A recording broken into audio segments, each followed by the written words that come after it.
किसको मिलता है? अपने पितरों को। वैसे तो गौ माता में 33 करोड़ देवता निवास करते हैं, पर विशेष कहा जाता है कि श्राद्ध पक्ष के लिए कहा गया। यदि गौ माता को हम हमारे घर पर आए, उस समय गर्मी हो तो ठंडे पानी और सर्दी हो तो गर्म पानी से आप अपने दरवाजे पे अगर नहलाते हैं और नहलाने के बाद वो जल आपके घर के अंदर थोड़ा बहुत भी आ जाता है या आपके दरवाजे से बह करके जाता है, तो ये सोच लेना कि आपके जितने भी पितृ हैं वो सब तृप्त हो गए। किसको करने से? केवल गौ माता को अपने दरवाजे पे स्नान करवाने। करवाओ। वो तो आप वो रोकने का तरीका होता है। जैसे गौ माता को आप खिला रहे हैं, हाथ फेरते जाओ, हाथ फेरते फेरते आप पानी से, जैसे उनको अपने शरीर की, अपने को मालिश पसंद है ना, ऐसे ही गौ माता को अपने शरीर की मालिश पसंद है, क्योंकि पीठ पे तो उनकी जिह्वा नहीं पहुंच सकती, उसको अच्छा लगता है, और आप अगर उसको स्नान करवाएंगे तो बहुत और भी अच्छा लगेगा। इसलिए थोड़ा बहुत पर वो जल अपने दरवाजे पे आना चाहिए। यदि आप इस तरह से सेवा करते हैं तो आपके पितृ भी प्रसन्न होते हैं। दूसरा, हाथी। अगर किसी को घर में अपने सुख समृद्धि चाहिए तो यदि इन 16 दिनों में हाथी की सेवा करें, आज जैसे अष्टमी है, कई घरों में आज हाथियों की पूजा होगी, महालक्ष्मी अष्टमी है, तो आज सबके घरों में जो करते हैं उनके, हाँ जो नहीं करते हैं उनके कोई बात नहीं, उनके घरों में हाथी की सेवा होगी। और हाथी को यदि आप 16 दिन में कुछ भी खिलाते हैं तो वो आपको आशीर्वाद प्रदान करेगा।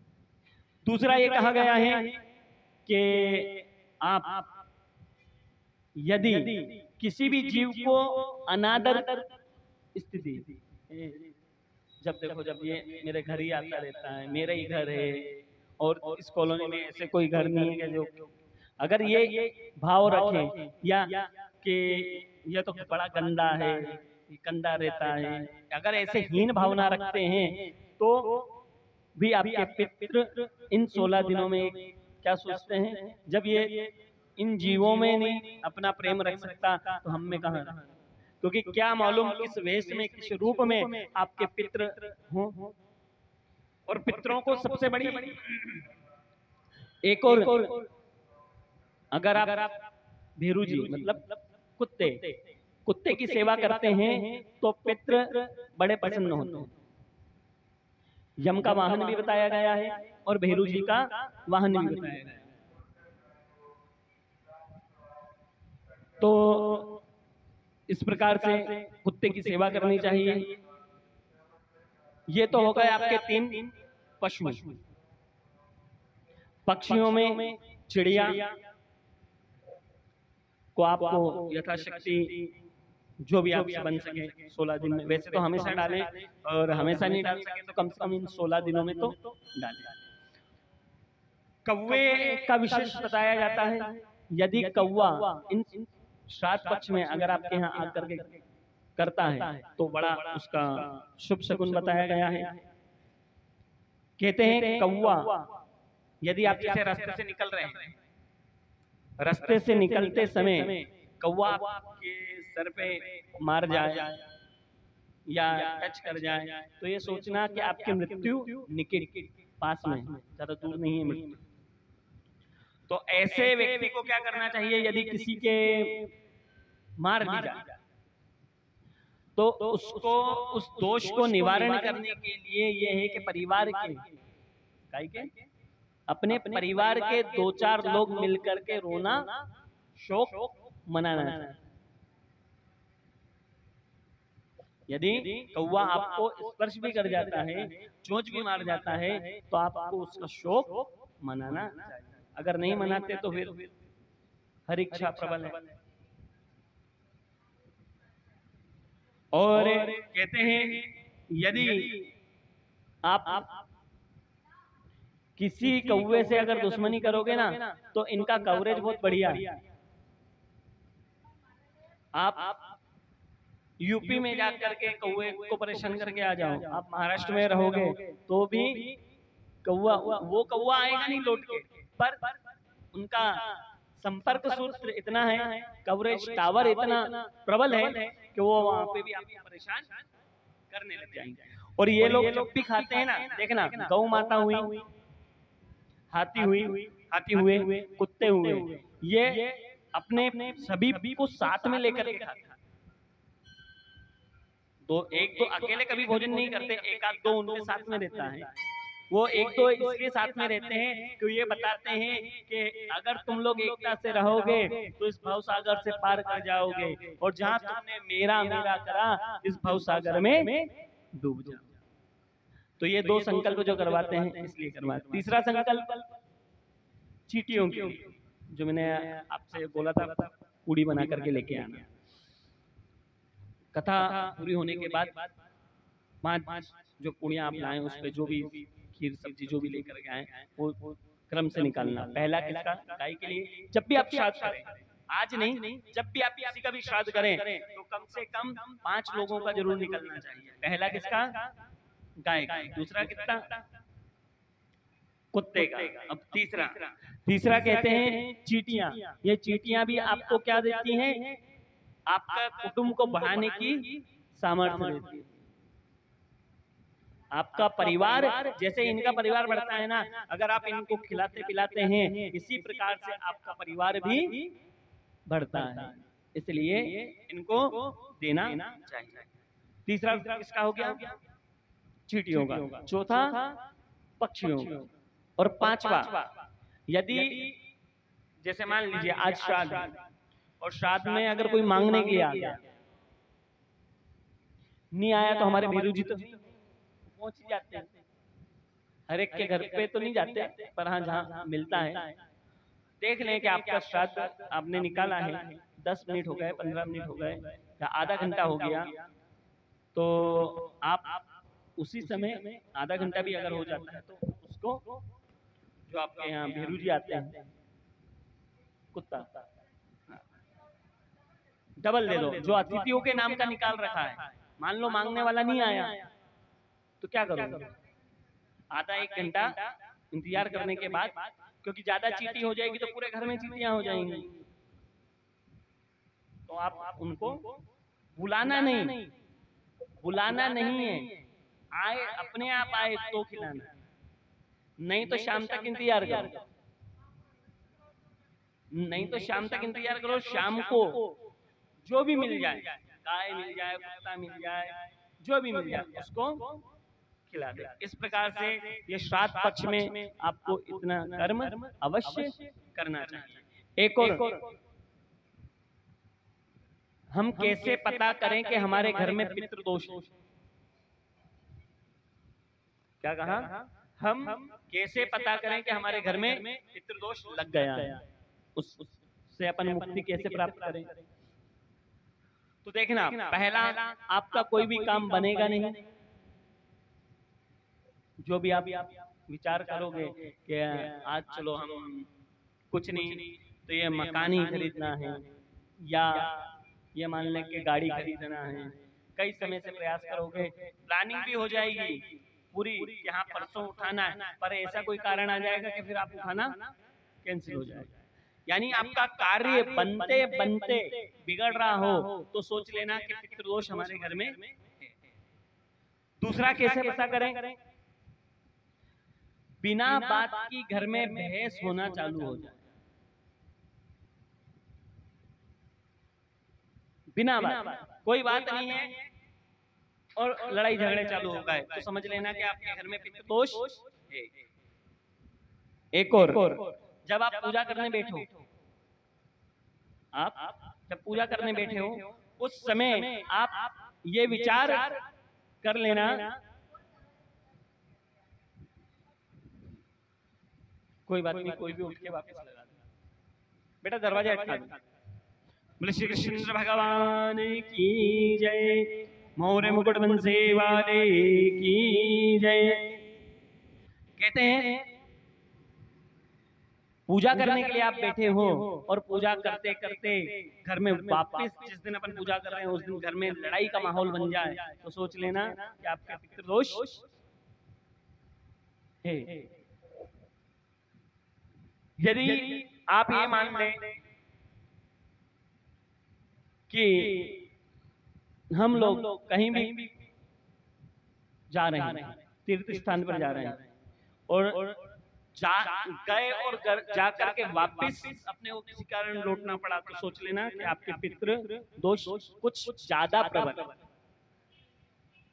दर्शन नहीं हो पाते या आपको वापस बुला लेते हैं किसी भी कारण से, या आपने मान लीजिए वृंदावन जाने का मन बनाया, यहाँ से वृंदावन जाने का मन बनाया, वृंदावन जाने का मन बना लिया आपने, आपका फाइनल हो गया, टिकट भी हो गया और आप उज्जैन से किसी कारणवश वापस लौट के आ गए या ट्रेन छूट गई तो ये सोच लेना अपने पितृदोष प्रबल है।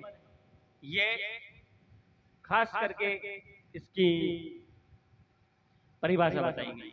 यदि अपन ये कर्म करते हैं और अपने घर में अगर इस तरह के कार्य हो रहे हो तो आप ये मान के चलना कि 99% आपके पितृदोष है। और कहते हैं इसके साथ साथ कि पितरों में जो आपका परिवार है, बंधु बांधव्य है, और वो परिवार कभी भी कितनी भी कोशिश करने के बाद इकट्ठा नहीं हो पा रहा है। आप शादी में भी बुला रहे हो, मकान की मुहूर्त में भी बुला रहे हो, या आप जो भी कर्म कर रहे हो और आपका परिवार इकट्ठा नहीं हो रहा है शुभ कर्म में, तो सोच लेना 100% आपके पितृदोष है। ये तो आपको बता दिया कि पितृदोष कैसे मालूम पड़ेगा। अब कहते हैं इनको निवारण कैसे किया जाए। ये पितृदोष तो आपको मालूम पड़ गया कैसे, पर इस पितृदोष को दूर कैसे किया जाए। तो बोले सबसे पहली चीज कही जाती है कि श्राद्ध पक्ष में जितना हो सके उतना अन्न दान करें, जितना हो सके। और जब भी आप अन्नदान करें ना तो ये ना सोचे कि ये फलाना है कि ये फलाना है, जो आए सब अपने लिए उस समय बराबर। दूसरा परेंडी, जहां आप जल का पात्र रखते हैं, इन 16 दिनों में तो कम से कम आप दीपक लंबी बत्ती, तेल का भी लगा सकते हो, घी का भी लगा सकते हो। देखो होता क्या है कि भगवान से अपन ये बोल करके लगाएं कि आपने हमें घी लायक बनाया है। बात समझना, घी लायक मतलब अपनी भगवान ने आर्थिक स्थिति अच्छी दे रखी है तो घी का लगाओ, और आर्थिक स्थिति मान लीजिए नहीं है, क्योंकि अगर आर्थिक स्थिति सही नहीं है तो आप तेल का लगाओ। और वो भी नहीं है तो भगवान से हाथ जोड़ करके बोल दो जिस दिन ताकत दोगे, जिस दिन दोगे उस समय। वैसे कायदे से कहा जाता है कि घी का लगा, कायदे से।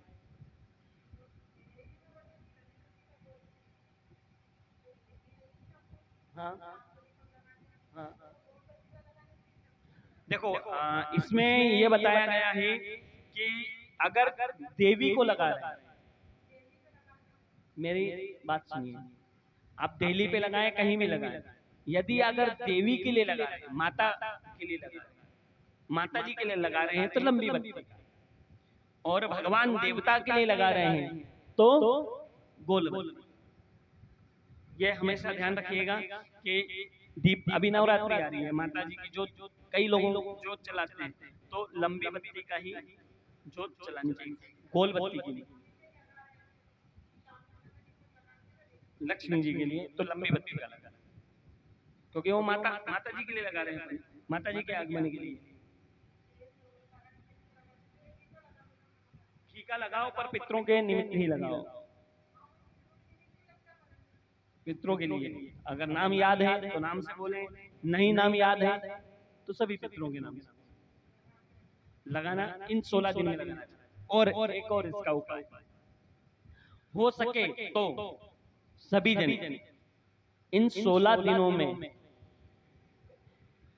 अभी अपन तर्पण करा, ठीक है ना। तो कुछ परिवार ऐसे भी हैं जिनको अपने दादाजी का भी नाम नहीं मालूम, तो उन लोगों को ये करना चाहिए कि परिवार में सब इकट्ठे होकर के अपने पूरे परिवार का नाम जरूर लिख लेना चाहिए, एक कागज पे लिख करके रख लेना चाहिए, जिससे आपको मालूम रहे कि हमारे कौन है।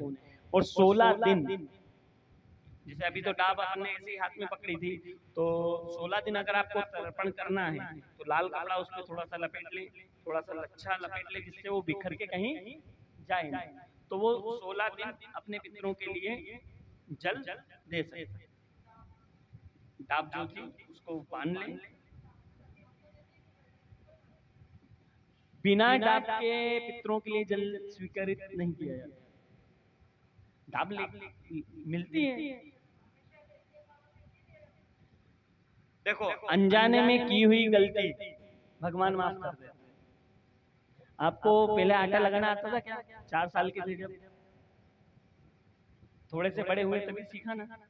तो जब अपन ने सीखा, जब अपने को सही जानकारी मिल गई, अपन उस समय करने चालू कर। कोशिश करें 16 दिन, अगर 16 दिन नहीं कर पाते, पर 16 दिन आप नहीं कर पाए, तो उस स्थिति में आपको क्या करना चाहिए? जिस दिन आपकी तिथि है उस दिन कर लें, उस दिन भी नहीं कर सकते तो अमावस्या पे करें।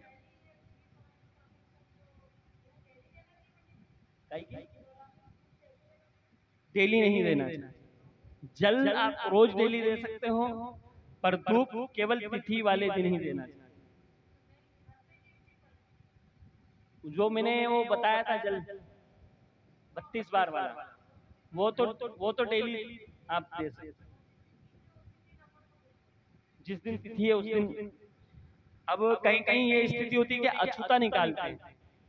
अछूता मतलब बिना जूते हाथ लगे, रसोई की सबसे पहली जो निकलती है, अगर जिसके निकालते हो तो उसको सबसे पहले फिर धूप देना चाहिए। फिर वो 16 दिन धूप दी जाएगी, एक दिन। वो कितने दिन देंगे? 16 दिन देंगे। इसलिए जो नियम कर सको वो करना, जो नहीं कर सको कोई बात नहीं। इसके अलावा गीता जी के पाठ अगर इन 16 दिन में आप कर सको तो उत्तम है, नहीं कर सको तो अमावस्या वाले दिन 18वां अध्याय, 18वां अध्याय जरूर कर लेना चाहिए रोज। हाँ, रोज कर रहे तो अच्छी बात। आखिरी दिन जो आप वो तो करना ही है, उसके अलावा तो